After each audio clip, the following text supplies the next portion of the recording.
Morning, welcome to घटना सूत्र।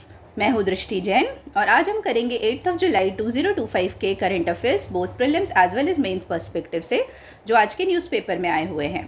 ठीक है, तो चलो सबसे पहले हम शुरू करते हैं प्रीलिम्स का first topic. NITI Aayog releases second edition of north eastern reason district SDG index. तो क्या नॉर्थ ईस्टर्न रीजन का अलग से एसडीजी इंडेक्स निकल रहा है, तो नीति आयोग ने ये सेकेंड टाइम रिलीज़ किया है।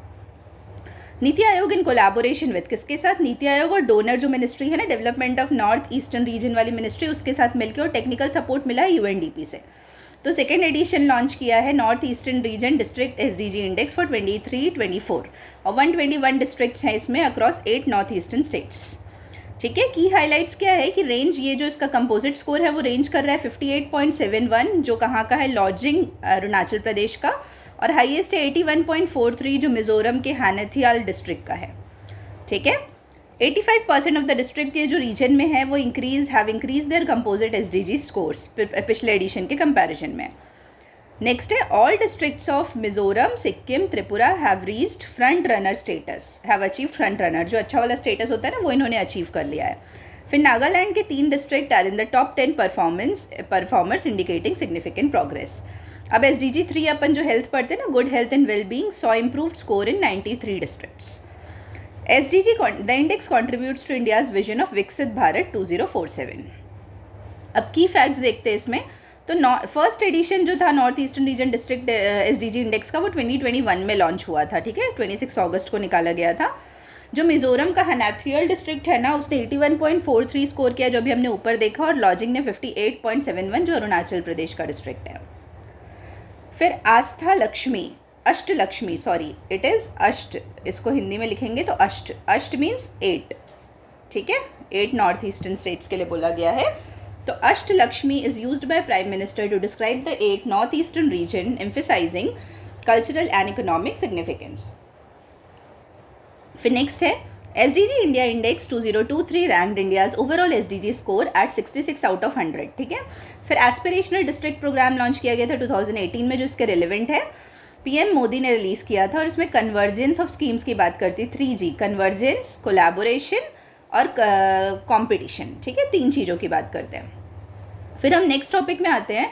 It's I on dark mysteries, Rubin will reveal the Cosmos like never before. तो ऑब्जर्वेटरी से रिलेटेड बात हो रही है, स्पेस की बात हो रही है। किसकी बात हो रही है? स्पेस की। तो वेरा सी रुबिन ऑब्जर्वेटरी, जो कहाँ पे सिचुएटेड है, चिली में सिचुएटेड है, एंडीज माउंटेन्स के पास, उनका एक टेलीस्कोप है, वो ऑब्जर्व कर रहा है चीज़ों को, उसके रिलेवेंट ये न्यूज़ है। तो की हाईलाइट्स में देखते हैं तो सिमोनिया सर्वे टेलीस्कोप, जो वर्ल्ड का लार्जेस्ट डिजिटल कैमरा है, जिसमें उसने कैप्चर किया है capable of equivalent an area equivalent to 40 full moon in a single image, वो इतना कैप्चर कर सकता है। ठीक है, और ये सब अभी रिलेवेंट नहीं है।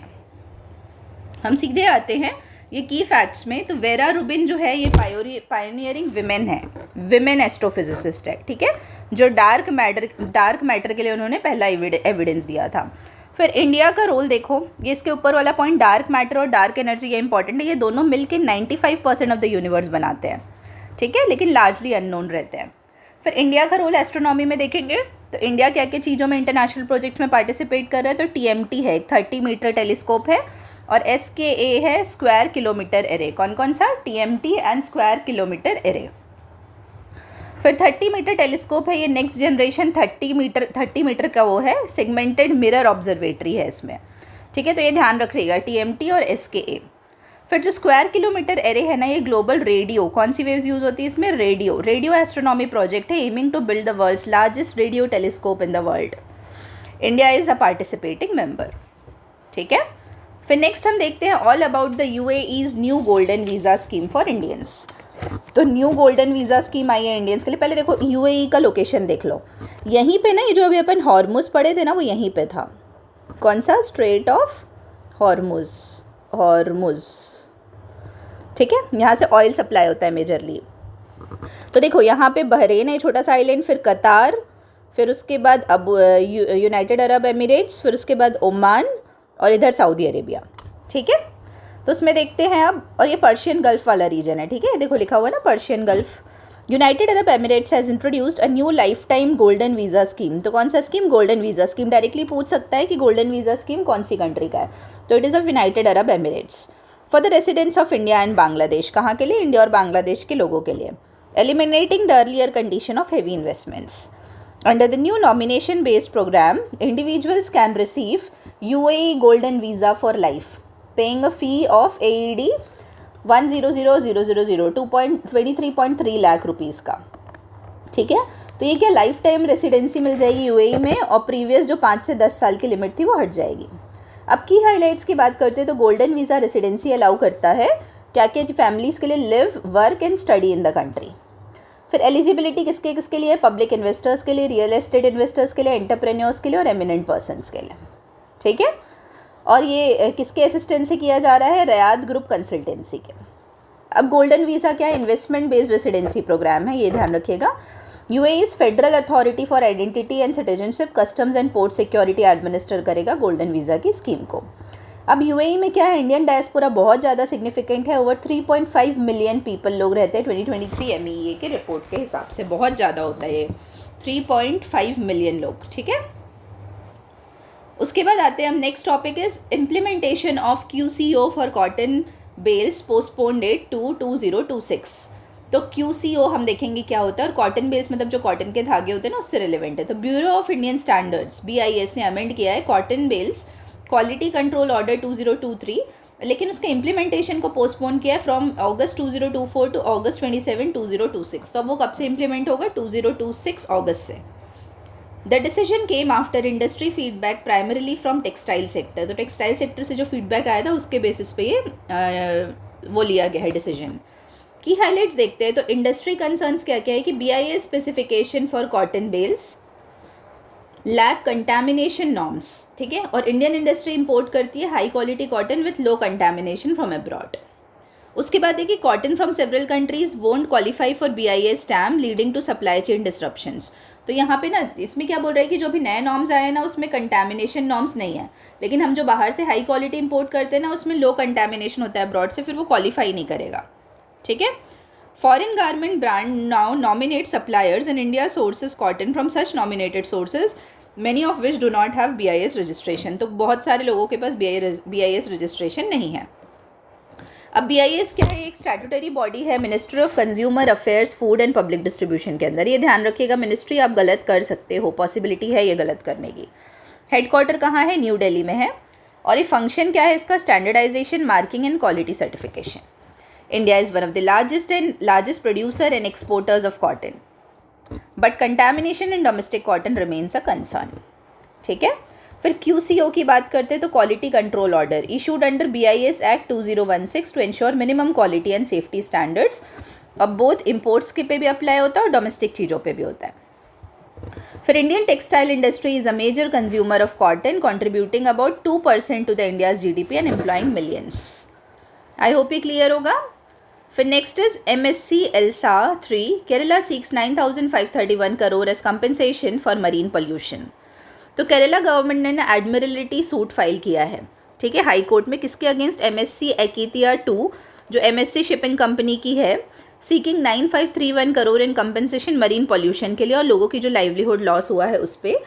ये आलापूजा कोस्ट में काफ़ी दिन से खड़ी थी. ठीक है, May 25, 2025 से.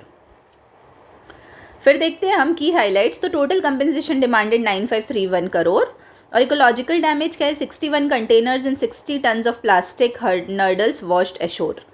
6 मरीन एनिमल कैरकासेस भी फाउंड हुए, और माइक्रो प्लास्टिक टॉक्सिसिटी भी बढ़ गई है काफ़ी ज़्यादा. और यहाँ पे ना प्लास्टिक पैलेट्स मिले हैं बहुत सारे, जिसको नर्डल्स बोलते हैं. नर्डल्स क्या है? स्मॉल प्लास्टिक पैलेट्स जो हार्मफुल होते हैं मरीन लाइफ के लिए. आलापूजा एक कोस्टल डिस्ट्रिक्ट है केरला में, और टूरिज्म के लिए भी काफ़ी फेमस है. शिपिंग इंडस्ट्री की अकाउंटेबिलिटी के रेफरेंस में बात करें तो this case highlights the emerging global precedents for holding shipping corporations accountable for marine pollution. ठीक है, आई होप ये क्लियर होगा. फिर नेक्स्ट हम देखते हैं national schemes ensuring a life of dignity for the poor. अब कौन सी स्कीम की बात हो रही है कि इंडिया की जो नेशनल सोशल सिक्योरिटी कवरेज है ना वो एक्सपैंड हो गया significantly in the past decade under the leadership of prime minister Narendra Modi, receiving global recognition. तो ILO के हिसाब से nearly 94 crore Indians are currently benefiting from one or more social security schemes. ठीक है, फिर आईएलओ का जो 2020 ग्लोबल सोशल प्रोटेक्शन रिपोर्ट है ना, ये ध्यान रखिएगा किसकी रिपोर्ट है, global social protection report ILO की। उसमें इंडिया का coverage has increase from 19% in 2025 to 64.3% in 2025। ठीक है। ILO commended India's. अब इसमें हम देखते हैं मेजर बेनिफिशियरीज ओरिएंटेड स्कीम्स कौन कौन सी है। तो आयुष्मान भारत है PMJAY, जो वर्ल्ड की लार्जेस्ट हेल्थ इंश्योरेंस स्कीम है, जिसमें हॉस्पिटलाइजेशन कवरेज है टू ओवर 50 करोड़ पीपल। फिर डायरेक्ट बेनिफिट ट्रांसफर है, जिसमें 44 लाख करोड़ डिस्पर्स हुआ है सिटीजन्स को थ्रू स्कीम्स वाया आधार लिंक्ड अकाउंट्स। फिर अटल पेंशन योजना है, PM श्रम योगी मानधन योजना है, PM किसान मानधन योजना है, PM गरीब कल्याण योजना है। इसमें इंटीग्रेशन हो रहा है वेरियस स्कीम्स का, लाइक ई श्रम portal for data driven delivery. अब अदर इंडिकेटर्स क्या है कि मैटरनिटी केयर में इंप्रूवमेंट है, सिटीजन न्यूट्रिशन, चाइल्ड न्यूट्रिशन में और यूनिवर्सल हेल्थ एक्सेस में। अब हमारा प्लान क्या है कि हम पब्लिक सोशल प्रोटेक्शन स्पेंडिंग को 2.35% ऑफ GDP तक बढ़ा दें 2030 तक। अब की फैक्ट्स में देखते हैं, अभी हमने ई श्रम पोर्टल पढ़ा था ना, वो 28 करोड़ अनऑर्गेनाइज्ड वर्कर्स उसमें रजिस्टर्ड हैं। आईएलओ जो है वो UN यूनाइटेड नेशंस की स्पेशलाइज्ड एजेंसी है, जो अप्रैल 1990 में बनी थी। किससे? ट्रीटी ऑफ वर्सेल्स से बनी थी। ठीक है, ये ध्यान रखिएगा। और इसका हेडक्वार्टर कहाँ है? जेनेवा, स्विट्जरलैंड में। आयुष्मान भारत प्रधानमंत्री जन आरोग्य योजना 23 सितंबर 2018 की स्कीम है, जिसमें 5 लाख पर family annually social protection provide करने की बात हुई है to over 12 crore low income families. ठीक है। फिर next topic is Sanatan Jan Chetna Abhiyan Yatra to be held nationwide. Sanatan Jan Chetna Abhiyan. ठीक है। Former union minister Ashwini Kumar Choubey has announced the launch of a nationwide movement Sanatan Sangh Jan Chetna Abhiyan. किसके लिए? ये Sanatan Dharma, Indian culture, Vedic knowledge and national values के लिए। इसमें भगवान परशुराम जन्मोत्सव सनातन महाकुंभ हेल्ड होगा बिहार में, पटना में, बिहार में। ठीक है। बैनर ऑफ श्री राम कर्मभूमि न्यास। अब इसके की हाईलाइट्स क्या है कि इसका मेन ऑब्जेक्टिव है unite crores of Sanatan followers. इसमें नेशनल एक्सपेंशन प्लान है, जो 2026 में त्रिपुरा, 2027 मध्य प्रदेश, 28 छत्तीसगढ़, 29 महाराष्ट्र और 2030 जो फाइनल महाकुंभ है that will be in Banka district, Bihar. फिर इसमें नेक्स्ट है कि की फैक्ट्स में Shri Ram Karmabhoomi Nyas religious trust involve in organizing religious and spiritual events. Sanatan Dharma campaign की बात करें तो ये part of a wider religious cultural revivalist movement है और स्पिरिचुअल इंटीग्रेशन है between through yatras and mass awareness programmes. ठीक है, तो आई होप ये क्लियर होगा। अब हम आते हैं मेंस वाले टॉपिक में। BRICS a vital platform for advancing inclusive multilateralism during uncertainties says FM। ठीक है, तो ब्रिक्स से रिलेटेड हमको पढ़ना है कि कैसे एक वाइटल प्लेटफॉर्म है। तो ब्रिक्स में आपको पता है कि इनिशियली कौन कौन सी कंट्री है? ब्राज़ील, रशिया, इंडिया, चाइना और साउथ अफ्रीका। तो फाइनेंस मिनिस्टर निर्मला सीतारमन ने हाईलाइट किया है highlighted at BRICS finance minister और सेंट्रल बैंक गवर्नर्स की जो मीटिंग हुई रियो डी जेनेरियो, ब्राज़ील में, उसमें उन्होंने इंक्लूसिव मल्टीलेटरलिज्म की बात की है, जो कि लेजिटिमेसी और रिप्रेजेंटेशन, जो अभी क्राइसिस चल रहा है ना लेजिटिमेसी और रिप्रेजेंटेशन का, उसको ख़त्म करेगा। की हाईलाइट्स क्या है कि इसमें इंडिया के रेजिलियंस की बात हुई है। India has shown strong economic resilience through a mix of robust domestic demand, prudent macro economic management and targeted fiscal measures. तो उन्होंने इंडिया का पॉइंट रखा कि इंडिया क्या क्या कर रही है। पॉलिसी अप्रोच, तो हमने क्या क्या रिस्पॉन्स किया है? Trade and financial restrictions has focused on diversifying market, तो हमने मार्केट्स को डाइवर्सिफाई किया है। Promoting infrastructure led growth and implementing structural reforms aimed at enhancing competitiveness and productivity. ठीक है। फिर ब्रिक्स का रोल क्या है ग्लोबल गवर्नेंस में? India has underlined that BRICS is essential for advancing inclusive multilateralism. ठीक है। अब हम वे फॉरवर्ड क्या डिस्कस हुआ उसमें कि BRICS nation should collaborate to reform global governance structure. तो ग्लोबल गवर्नेंस स्ट्रक्चर को रिफॉर्म करने के लिए सबको साथ में आना चाहिए। फिर इंट्रा ब्रिक्स ट्रेड और इन्वेस्टमेंट को एनहांस करना है, टेक्नोलॉजी शेयरिंग प्रमोट करना है, उससे रिलेटेड इनिशिएटिव्स प्रमोट करना है, और फाइनेंशियल कोऑपरेशन बढ़ाना है अगेंस्ट ग्लोबल इकोनॉमिक अनसर्टेनिटीज, जिसमें कि हमारा as a trade bloc safe रह सके, और जॉइंट एफर्ट्स लेना है to represent global south interests. ठीक है, आई होप ये क्लियर होगा। Next topic for mains is women MSME still struggle for credit despite schemes. तो विमेन MSME है ना, उनको अभी भी क्रेडिट रिलेटेड इशूज़ हो रहे हैं जो क्रूशियल है इंडिया के इकोनॉमिक डेवलपमेंट में। जैसे MSME की बात हो रही है, एंड वो 30% कॉन्ट्रीब्यूट करते जीडीपी में, और उसमें विमेन का पार्टिसिपेशन काफ़ी ज़्यादा है, लेकिन उसके बाद भी उनको फॉर्मल क्रेडिट एक्सेस करने में दिक्कत हो रही है। तो की हाईलाइट्स में बोला है कि credit gap in financial exclusion क्या है कि उनको 20% क्रेडिट गैप है एज़ कम्पेयर टू मेन, और अबाउट 20% ऑफ ऑल एमएसएमईज वो मेजरली विमेन लेड हैं, तो उनको काफ़ी ज़्यादा दिक्कत होती है। उसके लिए हमने प्रधानमंत्री मुद्रा योजना लॉन्च की है, जिसमें 64% लोन सैंक्शन हो रहे हैं विमेन को एज ऑफ 2024। लेकिन जेंडर डिस्पैरिटीज़ अभी भी है एमएसएमई सेक्टर में। Women lead MSME account for only 20%, जो भी हमने देखा, 18% of the employment and 11% investment, और टर्नओवर है 10.22%। अब बैरियर्स क्या है विमेन एंटरप्रेन्योर्स के लिए कि फाइनेंशियल लिटरेसी, उनको फाइनेंशियल लिटरेसी में बहुत दिक्कत है। परसेप्शन ऑफ रिस्क और रिलक्टेंस ज़्यादा है उनके लिए, मतलब लोग सोचते हैं कि वो स्टार्ट करेंगे तो शायद रिस्क ज़्यादा रहेगी, और ये मेजरली इनफॉर्मल इंटरप्राइजेज में कन्फाइन हो जाते हैं। गवर्नमेंट ने इसके लिए क्या क्या स्कीम लॉन्च की है? प्रधानमंत्री मुद्रा योजना, उद्यम असिस्टेंस प्लेटफॉर्म, और women entrepreneur still find it hard to get loans at favourable rates. इसके लिए वे फॉरवर्ड क्या है कि फाइनेंशियल लिटरेसी प्रोग्राम्स को हम उसके हिसाब से टेलर करेंगे जो रूरल एरियाज़ में सही तरीके से सर्व कर सके। फिर gender sensitive credit appraisal frameworks लाएंगे। Scaling of women led entrepreneurs, उनको स्केल अप करना है, और डॉक्यूमेंटेशन को ईजी करना है, डॉक्यूमेंटेशन हर्डल्स को, जिससे कि विमेन बिजनेस एसोसिएशन को फ़ायदा हो सके। ठीक है, तो आई होप ये क्लियर होगा। ठीक है, अब हम शाम को मिलेंगे इससे related questions prelims as well as mains topic के। ठीक है, तब तक के लिए आप सभी को बहुत बहुत धन्यवाद and all the very best.